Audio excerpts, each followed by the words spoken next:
por la guerra he sido afectada. He perdido mis dos hijos en la violencia y soy desplazada. Mataron el esposo y me tocó salirme por allá. Al medio del conflicto, pues uno no sabe ni para dónde coger. Mucho desplazamiento, hubo muchos... No, eso es un desastre, ¿se entiende? No, pues a veces cuando yo estaba por ahí en la población y hacían esas tomas, se veía muy maluco sonar esas ráfagas de arma de fuego y esos explosivos y helicópteros echando balas. Era miedoso, sí, era miedoso. Salir por ahí a otra parte, sí era, pues no es que ahí mismo nos echaban mano y teníamos los retenes y la humillación es más grande.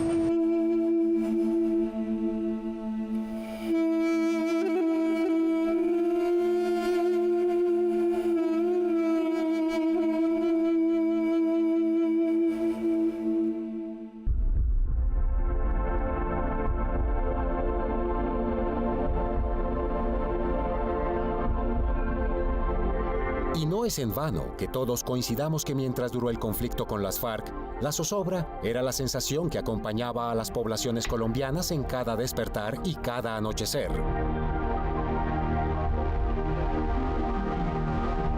Entre 1958 y el 2012, el conflicto armado dejó más de 218.000 muertes e innumerables víctimas sumidas en el dolor.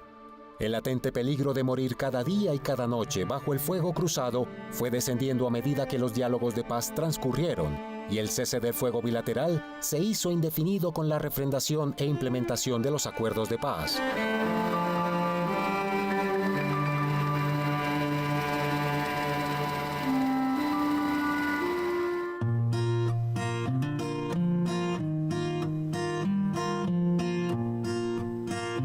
Para las regiones, el cese de fuego significa sembrar la semilla del futuro en la tierra de la paz. Significa romper el discurso de las armas y la toma del poder por la vía de hecho. Significa que todo discurso violento es fallido. Los nuevos días de la patria empiezan con lo impensable una década atrás. La participación política de las FARC en estos días en que todo se dispone para su llegada al escenario de la democracia.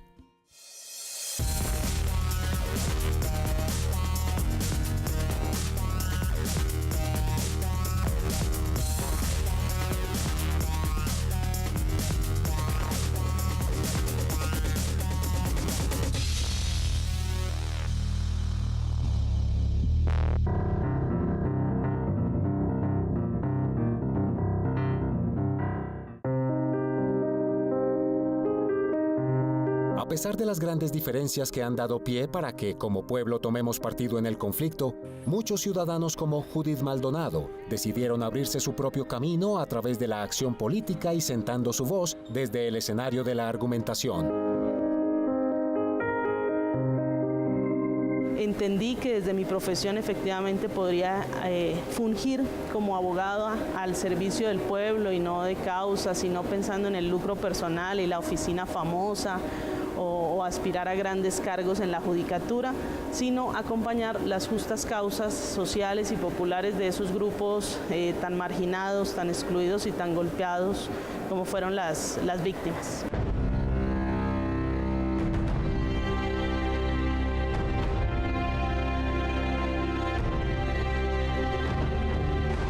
Bueno, yo creo que el origen de la FARC se explica de muchas maneras. No solo fue el plan Lazo de exterminio militar que dirigieron contra esa organización que estaba surgiendo de autodefensas campesinas en su momento, sino que la organización campesina pues se origina precisamente como una resistencia a muchas de las dinámicas de violencia que se veían, que ya venían de décadas atrás. Por supuesto es una respuesta también al abandono estatal. Entonces creo que no haber buscado en su momento una salida política, pacífica y negociada a este conflicto, pues nos costó 52 años de dolor.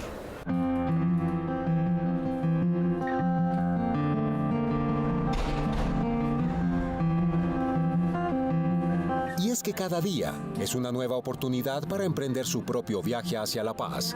Entre su trabajo al lado de las víctimas por las cuales ha trabajado toda su vida, Judith destina su agenda diaria para hacer pedagogía a la ciudadanía alrededor de los acuerdos de paz. Un día en mi vida siempre está acompañado de espacios de formación y educación popular. Yo en esencia soy eso, lo disfruto, la gente sabe que lo hago con entrega, entonces aquí siempre me planillan esos espacios de diálogo y de formación. Momentos que están, el tema de reuniones con organizaciones sociales, políticas en la región, pues hay una dinámica también de construcción de diálogo útil. Y el tema del relacionamiento con los medios de comunicación es importante. Yo creo que acá nos sentimos cercanos, amigos, por lo menos a unos 29 periodistas o comunicadores que pues, nos abren sus medios, sus espacios para informar. Soy muy buena para trasnochar, puedo ver el amanecer sin problema y ahí dedico bastante tiempo a la lectura. Entonces el punto 3, que se llama fin del conflicto, habla de todos esos protocolos. Judith Maldonado, como tantos otros colombianos, le apuestan a la paz y cree que abrir el escenario de la democracia participativa es el camino correcto por el cual debe optar la nación. Este es su objetivo como ciudadana desde Voces de Paz y Reconciliación, movimiento del cual hace parte y desde el que vela porque se cumplan los acuerdos firmados entre el gobierno y las FARC. Y es que su presencia en el Senado solo fue posible cuando las dos cámaras del Congreso de la República aprobaron el nacimiento del movimiento ciudadano Voces de Paz y Reconciliación.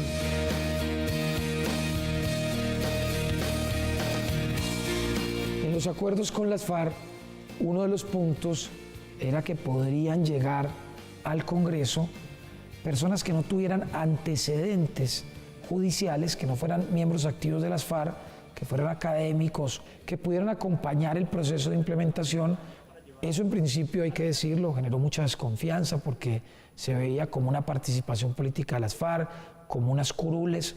Por eso se acordó que iban a tener voz más no voto y que iban a ser solamente 3 en el Senado y 3 en la Cámara.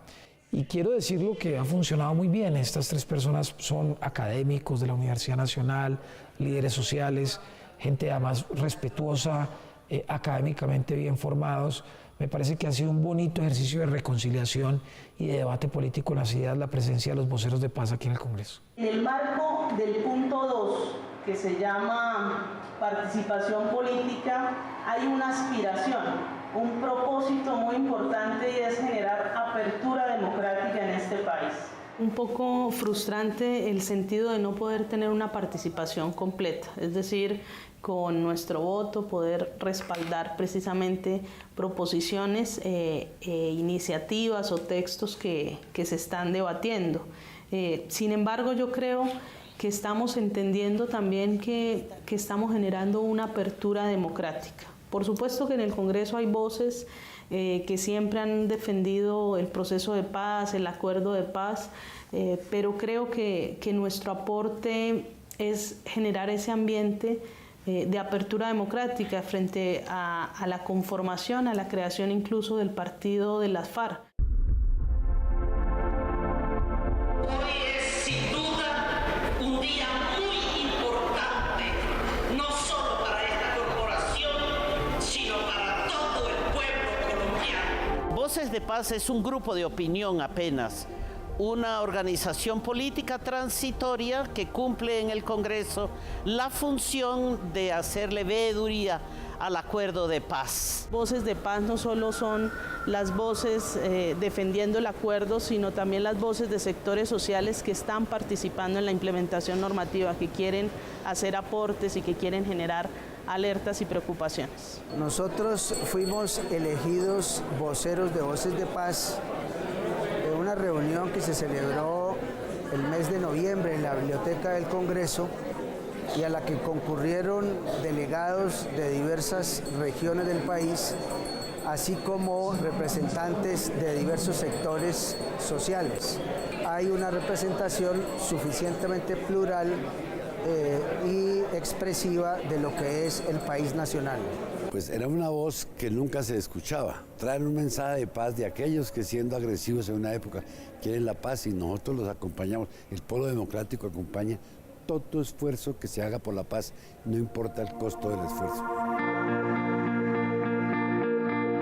Y ellos con la ley pues tienen derecho para intervenir cuando quieran. Acá en el Congreso les hemos dado todas las garantías logísticas. Obviamente no les hemos pagado sueldo porque ellos no son elegidos popularmente, pero se les ha dado su oficina, se les ha apoyado y cada que levanten la mano pues tienen la oportunidad de opinar y de debatir en el Congreso de la República.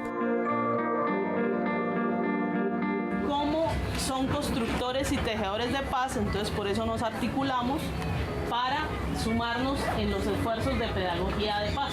Estando en este trabajo, por supuesto, se da uno cuenta que efectivamente se requiere unas voces parcializadas en sentido de defender lo acordado, porque igual en el Congreso ve uno los intereses de las bancadas, de los partidos por moldear, por cambiar, por ajustar aspectos que incluso estarían ya en contradicción y en contravía de lo acordado. Entonces yo creo que nosotros estamos desempeñando un papel bastante saludable, ¿no? Como no tomamos partido pues en el tema de las partes, sino de defender el texto, los alcances, los fines y los propósitos del acuerdo, pues creo que ese es el aporte que estamos haciendo. Como voceros en el Senado, los representantes de Voces para la Paz son Pablo Cruz, abogado de la Universidad Nacional, quien se desempeñó como notario 28 por concurso de mérito en Bogotá hasta que cumplió la edad de retiro forzoso. Jairo Estrada, economista y doctor en Ciencias Económicas de la Universidad de Berlín, y Judith Maldonado, abogada defensora de derechos humanos en Norte de Santander, Santander y Magdalena.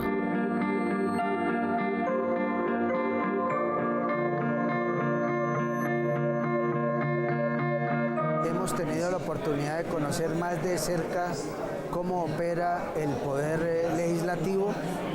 Hemos reconocido hombres y mujeres que trabajan con juicio y con seriedad por construir un nuevo país, pero también hemos visto sectores, particularmente de la ultraderecha colombiana, que quieren quedar atados al pasado de la guerra, que no quieren pensar en espacios de construcción de paz y de reconciliación nacional. Es una experiencia importante porque creo que hemos sido un canal de comunicación que permite que las posiciones de ciertos sectores afuera las podamos traer a colación.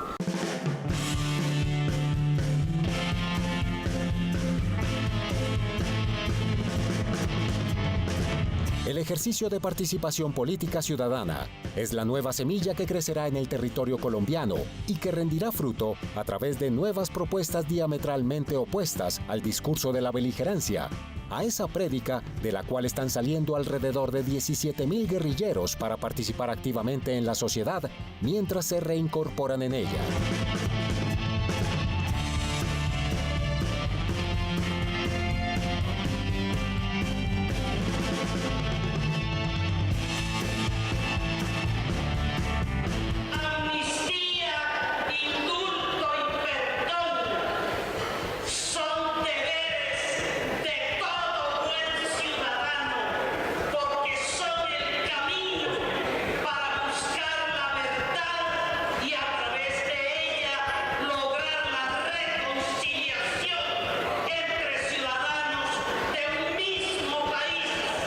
La primera tarea de Voces de Paz fue participar en la discusión de la ley de amnistía. Aquel día existía una extrema curiosidad nacional por este hecho inédito en la historia colombiana. Ese primer día fue muy interesante. Yo me sorprendí mucho con la bienvenida que sentimos de parte de la bancada parlamentaria que respalda al gobierno y al proceso de paz. Escuchamos frases de elogios, de reconocimientos, de bienvenidas, de entusiasmo, de confianza de parte de muchos senadores liberales, algunos conservadores y por supuesto toda la bancada del movimiento alternativo, Polo Democrático, Verdes, Mira también. Entonces sí fue satisfactorio sentir que éramos bien acogidos y que éramos bien recibidos. Seguidamente de todo eso, pues escuchamos de una vez las agresiones y ofensas de la bancada del Centro Democrático. Pero en general nosotros nos sentimos bienvenidos en el Congreso. No está bien que el señor vocero de las FARC diga que la intervención del Centro Democrático no le gusta. En un principio fueron maltratados de voz por algunos enemigos de la paz. Sin embargo, se fueron acostumbrando a que eran colombianos que tenían el derecho de expresarse aquí y hacerse oír, y ya parece que se han resignado a que la paz va a estar sentada a nuestro lado. No solo aquel día, todos los días, todavía hoy, nos dicen que los voceros de los peores criminales que ha tenido Colombia, que están aquí presentes, cosas así. Dicen en cada sesión, sobre todo en la Cámara, son más perentorios ellos. Aquel día fue un momento histórico que quedará grabado en la memoria colombiana y resaltará que la presencia ciudadana fue un factor importante en el desenlace de la paz. Un capítulo en el que las voces de las víctimas también tomaron gran relevancia en todo este proceso democrático para cerrar todas y cada una de nuestras heridas. Alrededor de sus voces, nuestra sociedad tendrá que reinventarse y permearse para la reconciliación y la no repetición de los hechos. Nosotros hemos intentado que en el debate tengan la más amplia participación en las audiencias que se dieron para crear el sistema integral de verdad, justicia y reparación. Hemos abogado porque en la reforma del reglamento que le daba voz no solo a Voces de Paz, también las víctimas pudieran tener ahí una representación. Hubiésemos querido que tuvieran voz directa, por ejemplo, el MOVICE, el Movimiento de Crímenes de Estado, pero se aprobó fue la representación institucional, es decir, de la Mesa de Participación Efectiva de Víctimas de la 1428. He tratado de mantener con ellos una comunicación fluida. Hace unos meses hubo una asamblea de todo el movimiento de víctimas en la ciudad de Cali, la acompañé para entregar informes y rendición de cuentas de parte de la plataforma que agrupa 271 organizaciones defensoras de derechos humanos, la Coordinación Colombia-Europa. Hay una mesa de justicia transicional que se ha echado encima la tarea de revisar y aportar cada uno de los documentos de implementación normativa. Entonces, tratamos de tener siempre en consideración todas las recomendaciones que ellos hacen, las cartas que envían a la Corte Constitucional. Entonces, digamos que la cercanía con el movimiento de víctimas y derechos humanos, en mi caso, facilita como ser un canal de sus propuestas y de sus preocupaciones.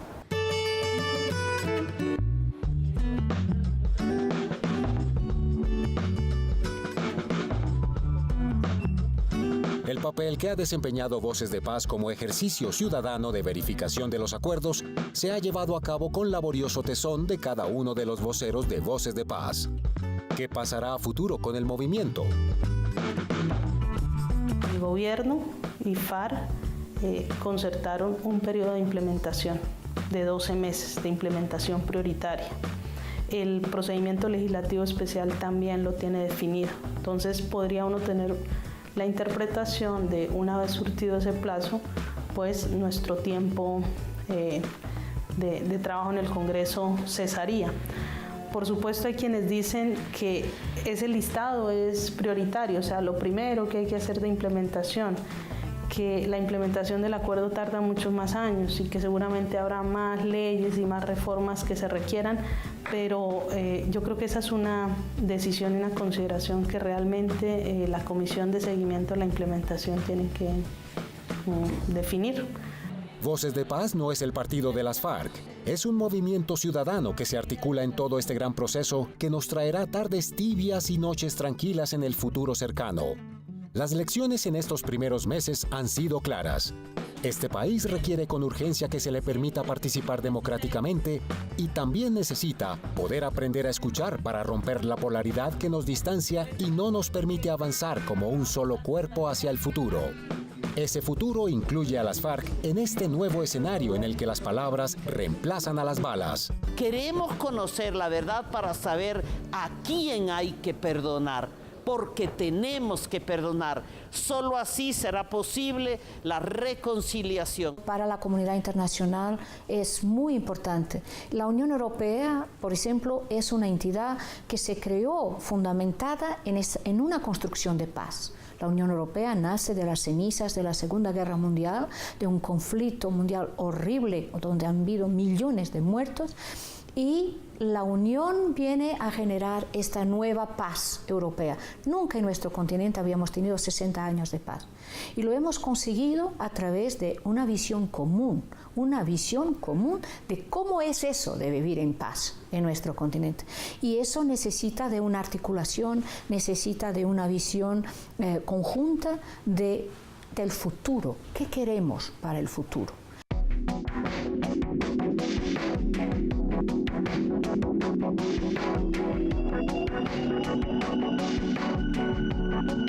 En este año legislativo, el Congreso se convirtió en la casa de las puertas y ventanas abiertas, en la que todas las posiciones tuvieron cabida y lugar. La llegada de Voces para la Paz a la escena de la democracia colombiana es un suceso sin antecedentes y es la muestra de que el gobierno viene cumpliendo sus compromisos con la paz. La paz es el gran hito con el que este milenio marca los nuevos días de los colombianos que podrán acceder a toda la oferta institucional y a hacer efectivos todos sus derechos para que las nuevas generaciones desarrollen nuestra nación y prolonguen el nuevo Estado de Colombia, el Estado de la Paz. La primera gran enseñanza es que la paz lo puede todo y lo merece todo. Salvar vidas tiene que ser un propósito muy importante de cualquier Estado y de cualquier gobierno. La segunda gran enseñanza es que muchas veces lo correcto no es lo popular. Muchas veces hay que hacer sacrificios, hay que gastarse parte de su capital político para hacer lo correcto. Lo otro es que uno siempre tiene que tener muy claro pues los límites sobre los cuales se pueden hacer este tipo de cosas, tener claro que esto se hace para que los colombianos vivan en paz, para que los ciudadanos puedan disfrutar de sus derechos plenamente y no para favorecer un grupo al margen de la ley. Todo lo que hicimos desde el Congreso no era para ayudarle a las FARC o para favorecer a las FARC. Aquí lo que hicimos fue fundamentalmente para generar unas condiciones necesarias para que las FARC entrara a la legalidad y esas condiciones permitieran que salieran las cosas bien. Pero más importante aún, que esos ciudadanos del Guaviare, del Guainía, del Huila, del Cauca, de muchos sectores de Antioquia, pues pudieran vivir en paz. Uno desde Bogotá o desde Medellín, pues la paz no la ve, no la siente. Las nuevas generaciones creyeron que fue una concesión a las FARC, pero cuando uno va al Putumayo y se reúne con la gente, pues la gente sí le dice muchas gracias porque aquí no podíamos vivir. Cuando este conflicto pare, indudablemente este Congreso va a quedar en la historia y es el Congreso de la Paz y la Reconciliación.